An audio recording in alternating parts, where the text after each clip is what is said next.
The vast majority of Muslim scholars and apologists in the West have a very strange characteristic. In their zeal to shield their religion from critics and to prove that they are the true defenders of Islam and to win praise from their followers, they will say almost anything to block a criticism, even if they have to twist and distort the Quran and the Hadith, even if they have to lie about the history of Islam, even if they have to throw centuries of Muslim scholars under the bus. As long as they successfully deflect a criticism, the ends apparently justify the means. The most interesting part is that the more they twist and distort the Quran and the Hadith, the more they lie about the history of Islam, the more they throw centuries of Muslim scholars under the bus, the more popular they become, because their deceptive dawah tactics make them appear to be the champions of Islam who are successfully protecting Muhammad and the Quran from evil critics.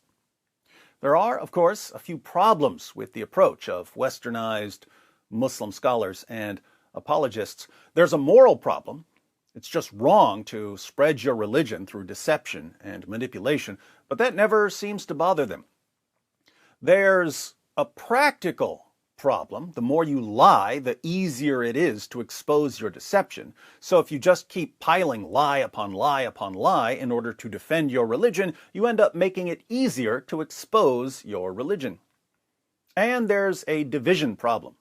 When some people lie for their religion, there will be other people who don't believe in lying for their religion, so they start criticizing and condemning the liars, and this leads to division within the religion. People are starting to notice the division problem that's arising. Let's look at a fascinating example. A Muslim named Muhammad was on Twitter criticizing Mansour for exposing the lies of Sheikh Uthman ibn Farouk.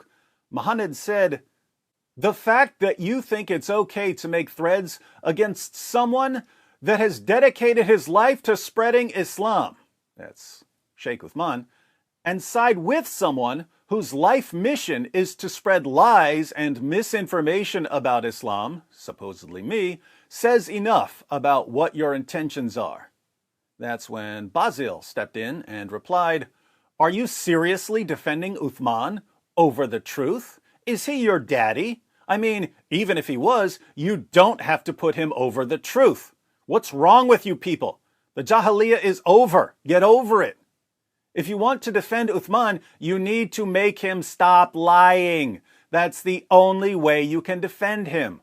Talk to him and say, Uthman, stop lying to Muslims. Stop lying. Stop lying. And he will block you because he doesn't want to stop. That's why threads must be made to protect Muslims from his lies that they can't see because they trust him blindly." Muhammad responded, "Protect Muslims? Yeah, that's obviously what you're trying to do. You have zero credibility when you side with someone who insults God, my prophet, and my religion." So Muhammad thinks that Mansour and Basil are siding with me when they correct Sheikh Uthman. Basil replies, "In fact, he is siding with scholars of Islam. You can't understand. You are in the Jahiliyyah following random guys on the street.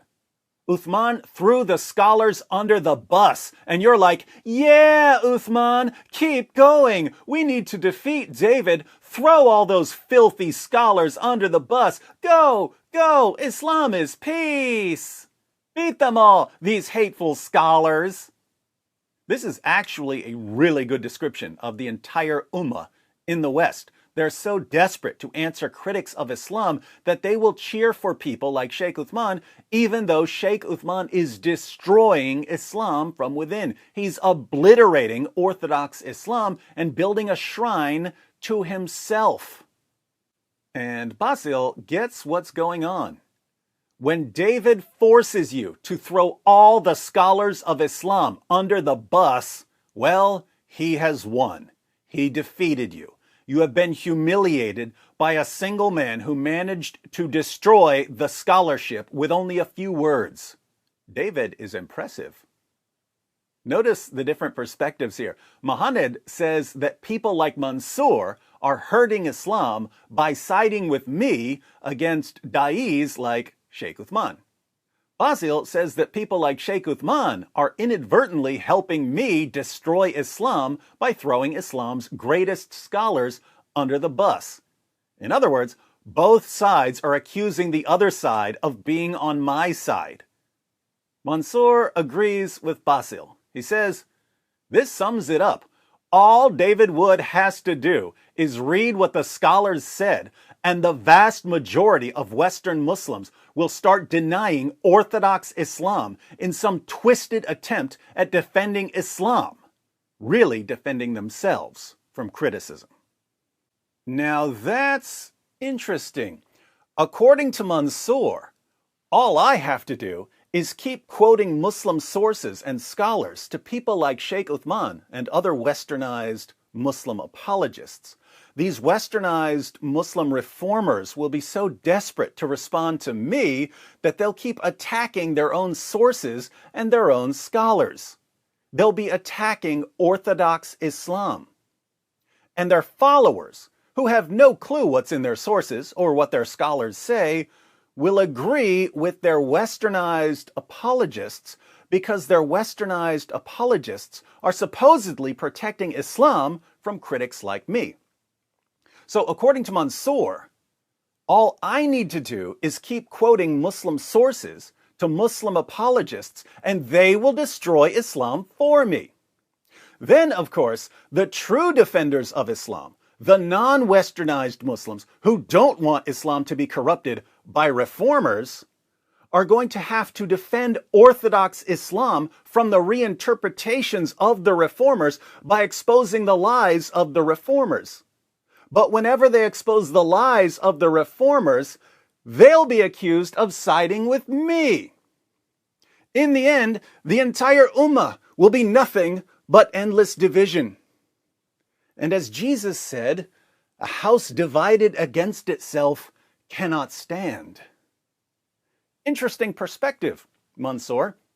But tell me, what can Muslims in the West do to stop this descent into chaos?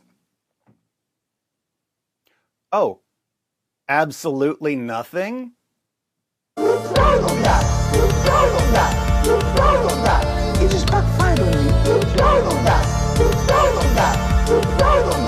It just backfired on me. This is a part of our religion. There's a reason to it. Yeah?